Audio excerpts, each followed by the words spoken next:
But so Mr. Marshall, then meeting people like Ralph Daly, what I said earlier, and you've got most of the people I spoke about that I spoke to earlier.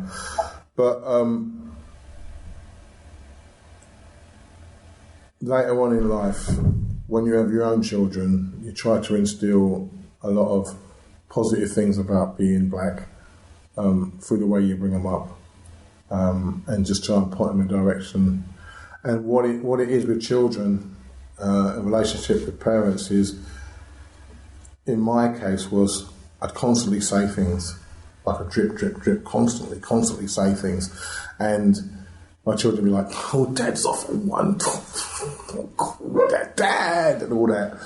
And then, as an example, I generally go around, and when I don't see a lot of black people and I see a black person walk past, I kind of give them the nod. It's called, how you doing? Cool? Yeah, all right. In certain situations in life.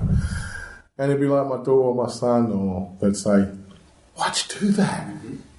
It's so obvious. I'd be like, one day you'll understand, you know? It's just, I don't even have to know the person, it's just that you go, I kind of know your struggle.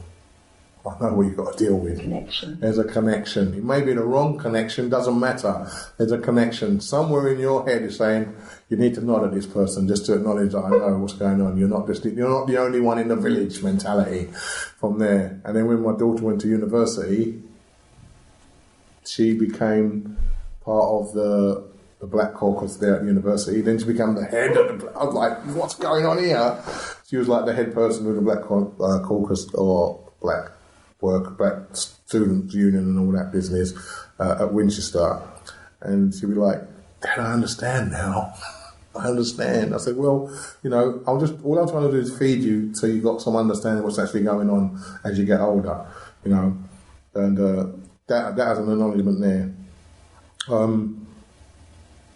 Other people along my journey are people like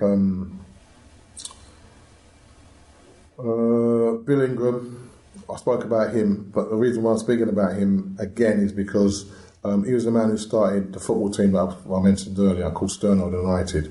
And although Sturnold Avenue was in Lambeth, it was like 10 steps away from Tooting Common, which is in Wandsworth. So we actually started on Tooting Beck Common. And he was the pioneer and the architect who drove to get a clubhouse built on the common, behind the Cinders pitch. And it's now extended. It's an extended playground with a youth club, which is called the Tooting Triangle at the time.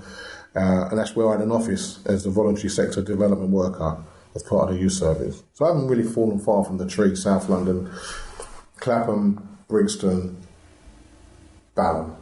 That's where I've lived. That's my triangle. Mm. So I haven't fallen far from the tree from there. So he inspired me with his drive to actually, you know, get that done. And I'm going to fast forward before I go back. And I saw this drive in a person when I was working in the Patmore Estate, which is an estate which is now just alongside from the Nine Elms development, off the Wandsworth Road and off of Nine Elms itself. So it's in that kind of quadrant. And there was a lady there called Yvonne Carr, God rest her soul. She was the driving force behind setting up the Yvonne Carr Centre. And at the time I was a voluntary sector development worker, or detached development worker for the Patmore Estate, where they had a school called Sir James Barry, and I was working with the school, and we applied for funding. They applied for funding and needed me to help them get the funding to do the 3G pitches, which was 4G pitches. And at the same time, I met this woman, Yvonne Carr. She was striving and driving to get this youth centre built. And she worked so hard to get it done for years. Raised over £1 million and all that. Might even be more than £1 million. Might be £10 million to get this club going. And she loved it. And she died the week before it opened. Gordon Brown came down to open it up. You know, gave tribute to her. You know, they found her dead in her kitchen on the floor a week before the actual ceremony to open the building from there.